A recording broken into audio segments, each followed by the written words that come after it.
வணக்கம் நண்பர்களே, இது உங்கள் தாரணி டிஎன்பிஎஸ்சி. நம்ம சேனலில் பார்த்தோம் அப்படின்னா போட்டித் தேர்வு நோக்கில் வீடியோக்கள் போட்டுட்டு வரோம். இன்றைக்கி பார்த்தோம் அப்படின்னா ஆல்ரெடி படிச்சுட்டு இருக்கிறவங்களும் சரி, இதுக்கப்புறம் இப்போ புதுசாக படிக்கிறவங்களும் சரி, ஸோ புக்கை தாண்டி வெளியே நம்ம என்ன படிக்கணும் அப்படின்னா கரண்ட் அஃபேர்ஸ் படிக்கணும்.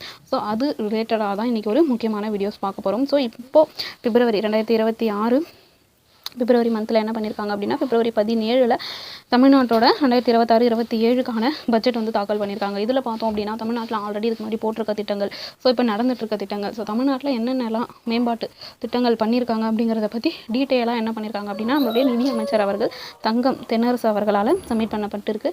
ஸோ இதுக்கு முன்னாடி பார்த்தோம் அப்படின்னா இதே மாதிரி நம்ம கவர்மெண்ட் பட்ஜெட் தாக்கல் பண்ணுற அந்த பட்ஜெட்லேருந்து கண்டிப்பாக 2 கேள்விகள் அல்லது 3 கேள்விகள் அப்படிங்கிறது இன்னை வரையுமே தொடர்ச்சியாக குரூப் 1, குரூப் 2 ஆகட்டும், 2A ஆகட்டும், குரூப் 4 ஆகட்டும் எல்லாத்துலேயுமே இடம்பெற்றுக்கிட்டு தான் இருக்குது.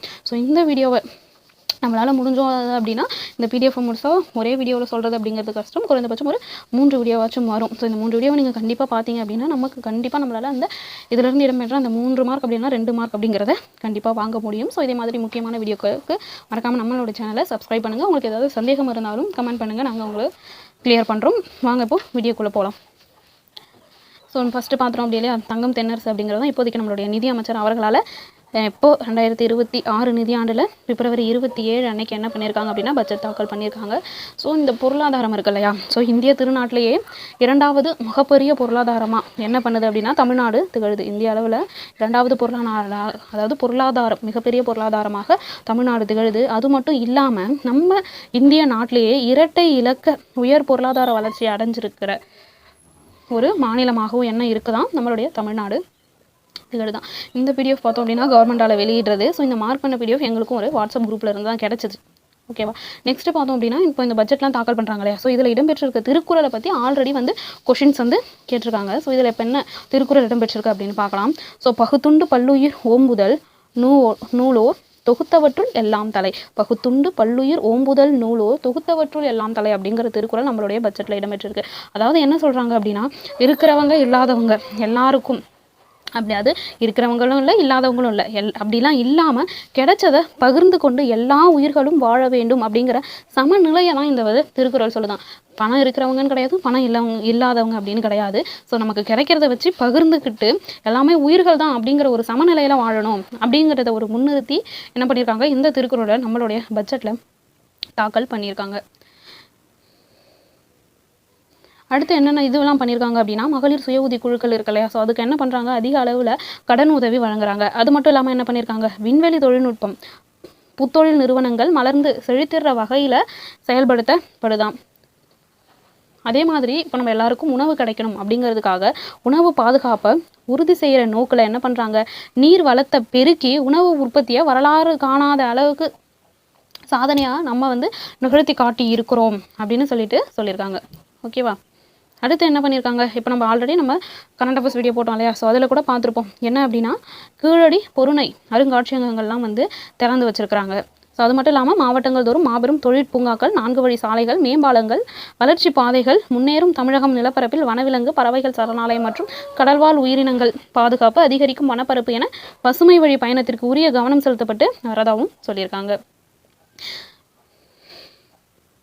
அடுத்து முத்தமிழ் கலைஞர் இருக்கார் இல்லையா, ஸோ கலைஞர் கருணாநிதி, ஸோ அவங்க என்ன பண்ணியிருக்காங்க அப்படின்னா ஆல்ரெடி அரை நூற்றாண்டுக்கு முன்னதாகவே அவர் ஒரு வரவு செலவு திட்டத்தை அமைச்சிருக்காங்க. ஸோ அந்த வரவு செலவு திட்டம் பார்த்தோம் அப்படின்னா 1971 மற்றும் 72ஆம் ஆண்டு வரவு செலவு திட்டம் அறிக்கையில் இடம்பெற்றிருந்தது. யாருடையது, முத்தமிழறிஞர் கலைஞர் அவர்களுடைய அறிவுரையில் நாம் வாழ்வதை பின்பற்றி வருவதால் தான் என்ன பண்ணுறாங்களா, இன்னும் பல்வேறு துறைகள் நாட்டிலேயே பெரு வளர்ச்சி பெற்று தமிழ்நாடு முதன்மை மாநிலமாக இப்போ வரவு செலவு திட்டத்தில் திகழுது அப்படின்னு சொல்கிறாங்க. ஓகேவா. ஸோ எப்போ இடம்பெற்றிருந்திருக்கு, 1971, 72 இடம்பெற்றிருக்குன்றது. ஸோ அவருடைய நம்ம இன்னும் பின்பற்றிக்கிட்டு வரோம் அப்படின்னு குறிப்பிட்டிருக்காங்க.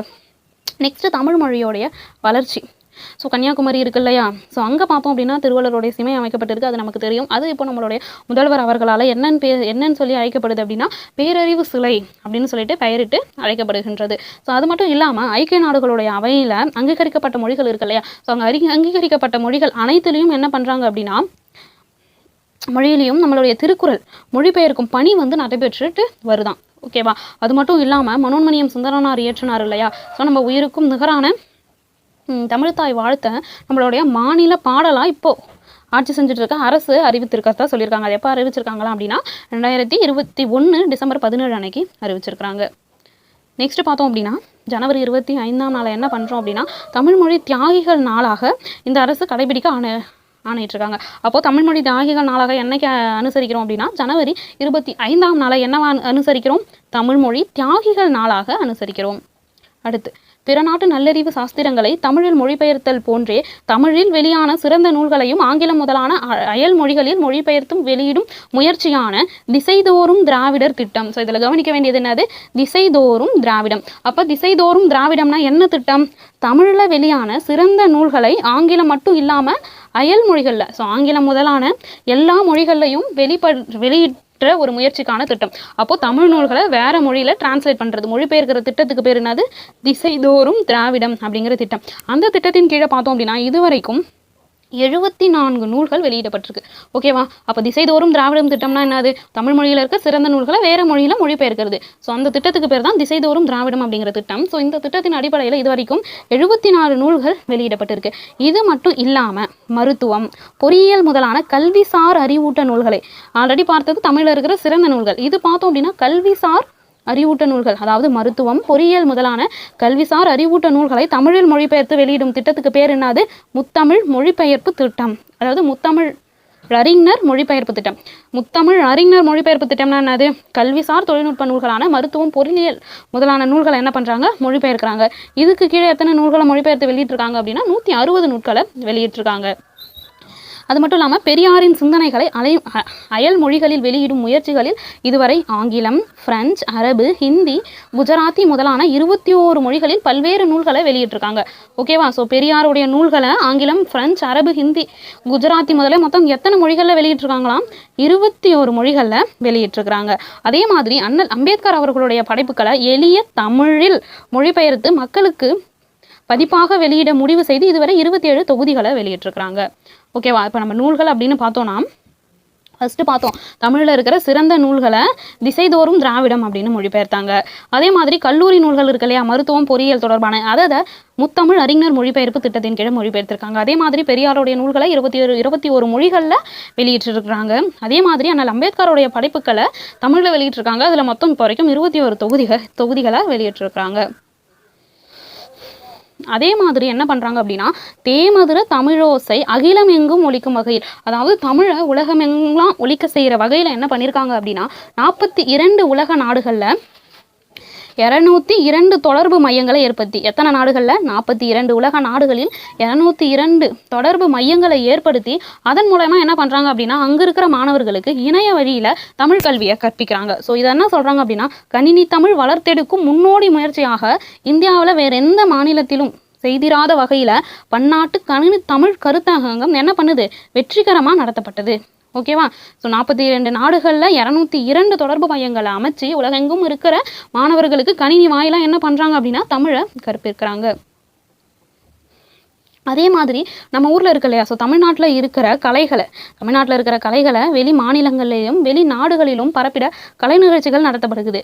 கடந்த 5 ஆண்டுகளில் நாட்டுப்புற கலைஞர்களுக்கு வாய்ப்பளிக்கிற வகையில், ஓகேவா, இப்போ முடிஞ்ச 5 ஆண்டுகளில் நாட்டுப்புற கலைஞர்களுக்கு வாய்ப்பளிக்கிற வகையில் சங்கமம் நம்ம ஊரு திருவிழா அப்படிங்கிற பேரில் சென்னை மற்றும் தமிழ்நாட்டின் முக்கிய நகரங்களில் நடத்தப்பட்டு வருது. ஓகேவா? நம்மளுடைய தமிழ் கலைஞர்களையும் அந்த கலை நிகழ்ச்சிகளையும் ஆதரிக்கிற வகையில் அதை வெளி மாநிலங்களையும் வெளிநாட்டில் இருக்கிறவங்களும் தெரிஞ்சுக்கிறதுக்காக சங்கமம் நம்ம ஊர் திருவிழா அப்படிங்கிற பேரில் சென்னையிலையும் தமிழ்நாட்டில் இருக்கிற முக்கிய நகரங்களையும் நடத்தப்பட்டு வருகிறது. அது மட்டும் இல்லாமல் சமத்துவ பொங்கலும் சிறப்பாக என்ன பண்ணாங்க அப்படின்னா அனைத்து மாவட்டங்களிலுமே கொண்டாடி இருக்கிறாங்க.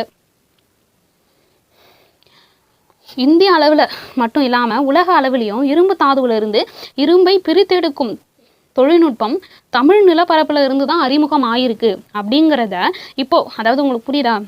ஸோ இந்தியாவை மட்டும் இல்லாமல் உலக அளவிலேயே இரும்பு இருக்கு இல்லையா, இரும்பு தாதுவை பிரித்தெடுக்கிற தொழில்நுட்பமானது தமிழ், அதாவது நம்மளுடைய நிலப்பரப்பில் இருந்து தான் அறிமுகமாச்சு அப்படிங்கிறத இப்போ கொஞ்சம் நாளைக்கு முன்னாடி நகர்ந்த அகழ்வாய்வின் மூலமா என்ன பண்ணியிருக்கோம் அப்படின்னா நிலைநாட்டியிருக்கோம். இதை என்ன பண்ணியிருக்காரு அப்படின்னா மாண்புமிகு முதலமைச்சர் அறிவித்து நாடெங்கும் அதனால் என்ன பண்ணாங்க? போற்றப்பட்டது. நெக்ஸ்ட் கீழடியில் என்ன பண்ணியிருக்காங்க அப்படின்னா திறந்தவெளி அருங்காட்சியகம் ஒன்று அண்மையில் மக்கள் பார்வைக்காக திறந்து வச்சிருக்காங்க. எங்கே? கீழடியில். எங்கே இருக்குது? சிவகங்கையில். ஓகேவா?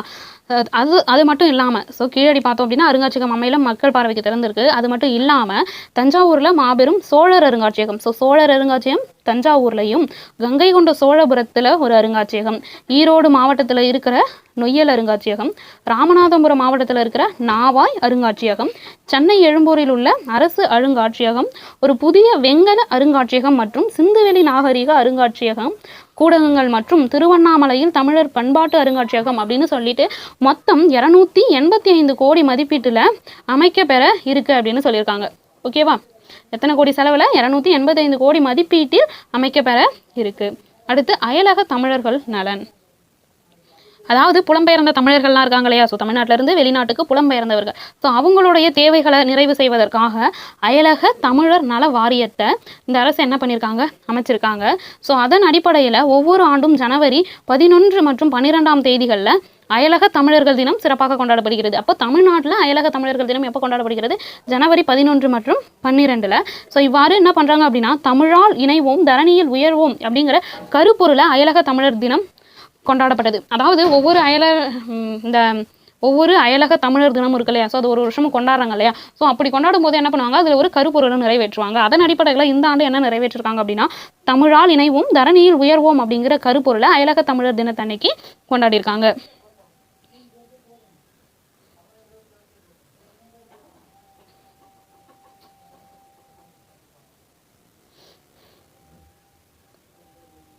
அது மட்டும் இல்லாமல் என்ன பண்ணியிருக்காங்க அப்படின்னா, வெளிநாட்டில் இருக்காங்க இல்லையா?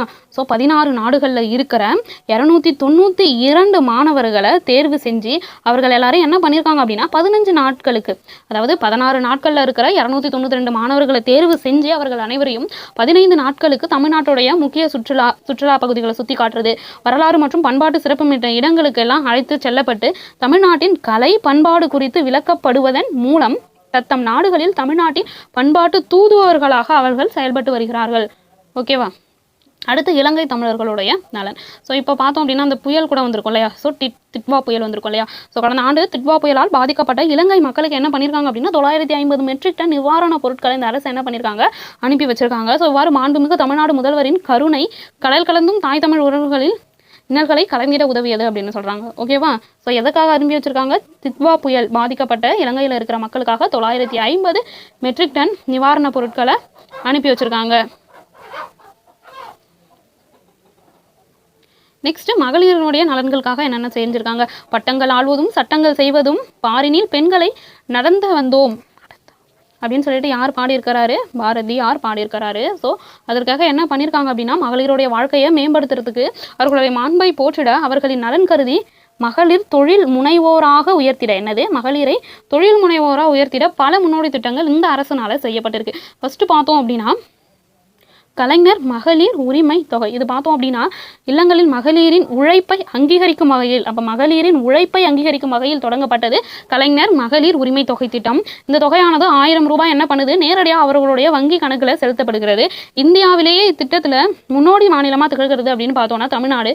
ஏறத்தாழ என்ன பண்ணியிருக்காங்க? 1,31 லட்சம் மகளிர் இதன் மூலமாக பயன்பெற்றிருக்காங்க.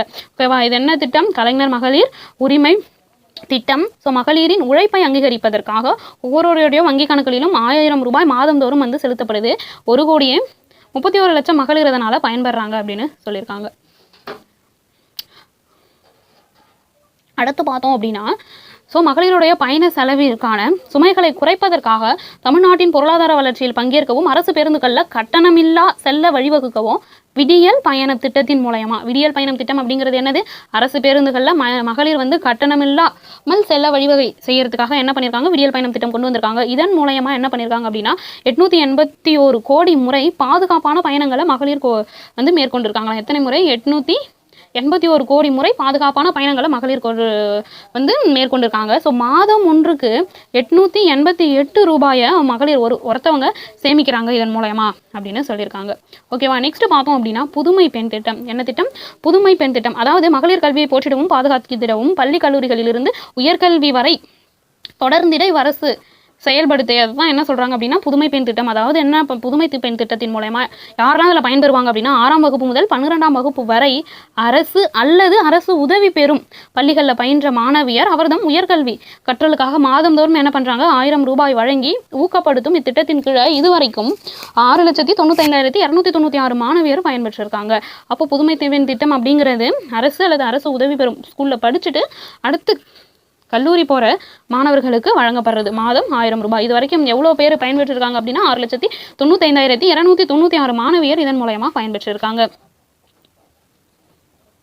இந்த சுய உதவிக்குழு இருக்கு இல்லையா, சுய உதவிக்குழு அப்படின்னு பார்த்தோம்னா மகளிரின் தற்சார்பு வாழ்விற்கு வழிகோல 1889ஆம் ஆண்டில் மகளிர் சுய உதவிக்குழு இயக்கம் யார் கண்டிருக்கா, முத்தமிழறிஞர் கலைஞர் அவர்களால் இது பண்ணப்பட்டிருக்கு. ஸோ அவருடைய வழியில் என்ன பண்ணுறாங்க அப்படின்னா இப்போவும் தொடர்ந்து அவர்களுக்காக அந்த கடன்கள்லாம் வழங்கிட்டு இருக்காங்க.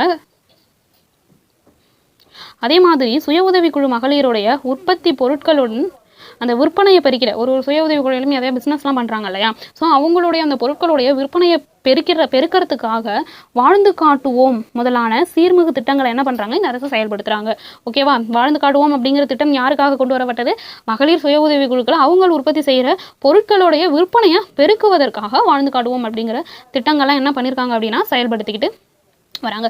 அது மட்டும் இல்லாமல் அடுத்து கிராமப்புற பகுதிகளில் இருந்து கல்வி படிச்சுட்டு வேறு சிட்டிஸ்க்கு அப்படின்னா ஒரு மாநிலத்திலேருந்து இன்னொரு மாநிலத்துக்குலாம் போய் தங்கி படிக்கிறாங்க இல்லையா, ஸோ அந்த தங்கி வேலை செய்கிற அந்த பெண்களுக்காக என்ன பண்ணுறாங்க அப்படின்னா தோழியர் விடுதி அப்படின்னு ஒன்று ஸ்டார்ட் பண்ணியிருக்காங்க. ஸோ இப்போ பார்த்தோம் அப்படின்னா கிராம பகுதிகளிலிருந்து பயின்று கல்வி பெற்று பணி வாய்ப்பின் பொருட்டு நகரங்களுக்கு வரும் மங்கையரை பாதுகாப்பில் தங்கிட நவீன வசதிகளுடன் கூடிய 19 தோழி விடுதிகள் உருவாக்கப்பட்டிருக்கு. எத்தனை தோழி விடுதி, 19 தோழி விடுதிகள் உருவாக்கப்பட்டிருக்கு. அது மட்டும் இல்லாமல் கைம்பெண்களின் கண்ணியமான வாழ்க்கையை உறுதி செய்திட கைம்பெண்களுடைய கண்ணியமான வாழ்க்கையை உறுதி செய்திட கைம்பெண்கள் மற்றும் ஆதரவற்ற மகளிர் நல வாரியமாக என்ன பண்ணியிருக்காங்க அமைச்சிருக்காங்க.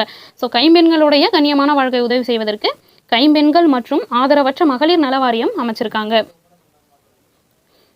மகப்பேறு மற்றும் பச்சிளம் குழந்தைகளுடைய இறப்பை குறைக்கும் நோக்கத்தோடு, அதாவது கர்ப்ப காலங்களில் அம்மா மற்றும் பிறந்த குழந்தையோடைய அந்த இறப்பை தவிர்க்கிறதுக்காக மாநிலத்தில் 130 அவசர கால மகப்பேறு மற்றும் குழந்தைகள் பராமரிப்பு மையங்கள் செயல்பட்டு வருது. எத்தனை, 130 அவசர கால மகப்பேறு மற்றும் குழந்தைகள் பராமரிப்பு மையங்கள் செயல்பட்டு வருகிறது. அதாவது கருவுற்ற தாய்மார்களையும் பச்சிளங்குழந்தைகளையும் பராமரிப்பதை தமிழ்நாடு அரசு முன்னோடியாக செயல்பட்டு வருது. அரசு மருத்துவமனைகளில் நிகழ்ந்துடுற பாதுகாப்பான பிரசவங்களில் தேசிய அளவில் தமிழ்நாடு முதலிடத்தில் இருக்குது. ஓகேவா, ஸோ பாதுகாப்பான பிரசவங்களில் தேசிய அளவில் தமிழ்நாடு தான் ஃபர்ஸ்ட் இடத்துல இருக்குது. ஸோ மகப்பேறு இறப்பு விகிதம் அப்படின்னு பார்த்தோம்னா 1 லட்சத்துக்கு கணக்கிடுவோம். ஸோ மகப்பேறு இறப்பு விகிதம் அப்படின்னு பார்க்கும்போது 1 லட்சம் மகப்பேரில் 35 அப்படிங்கிற அளவில், அதாவது இறக்குறது 1 லட்சம் பேரில் 35 பேர் தான் இறக்குறாங்க அப்படிங்கிற அளவிலும் குழந்தை சிசு இறக்குது அப்படிங்கிறது, சிசு இறக்குது இல்லையா, பிறந்த குழந்தை இறக்குது இல்லையா, அது பார்த்தோம் அப்படின்னா 1000க்கு பார்ப்பாங்க. ஸோ சிசு இறப்பு விகிதம் அப்படிங்கிறது 1000க்கு 12 அப்படிங்கிற அளவுலையும் இருக்குது. இந்த அளவு பார்த்தோம் அப்படின்னா தேசிய சராசரியை விட என்னவா இருக்கும், மிக குறைவாகவே இருக்குதான்.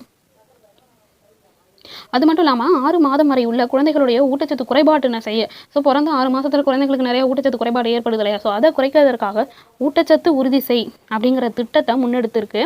ஸோ மேலும் அவர்களுடைய ஊட்டச்சத்து குறைபாட்டை சரி செய்யறதுக்காக என்ன பண்ணுறாங்க அப்படின்னா பாலூட்டும் தாய்மார்களுக்கு ஊட்டச்சத்து பெட்டகங்கள் வழங்கப்படுது. ஓகேவா, ஊட்டச்சத்து பெட்டகங்கள் வழங்கப்படுது. 6 மாதம் வரை உள்ள குழந்தைகளுடைய ஊட்டச்சத்து குறைபாட்டை களையறதுக்கு ஊட்டச்சத்து உறுதி செய் அப்படிங்கிற திட்டத்தையும் வச்சிருக்காங்க. இப்போது நிறைய பேர் வேலைக்கு போகிறாங்க, ஸோ குழந்தை இருக்குது, ஸோ குழந்தைங்கள்லாம் பாதுகாக்கணும் இல்லையா, ஸோ அதற்காகவும் திட்டம் வச்சுருக்காங்க. அதாவது பணிபுரியும் மகளிர் தன் பாலகர்களை பரிவுடன் பராமரிக்க உதவிடும் வகையில் அவர்கள் பணிபுரியும் தொழிற்பூங்காக்களிலேயே குழந்தைகள் காப்பகங்கள் உருவாக்கப்பட்டிருக்கு. ஓகேவா, அவங்க பணிபுரியிற அந்த இடத்துல என்ன பண்ணியிருக்காங்களா குழந்தைகள் காப்பகங்கள் உருவாக்கியிருக்காங்க. நெருக்கடி நேரங்களில் பெண்களுக்கு, ஒரு கஷ்டமான நேரங்களில் பெண்களுக்கு உதவுறதுக்காக காவல் உதவி செயலி அப்படிங்கிறதையும் நடைமுறைப்படுத்தியிருக்காங்க. ஓகேவா,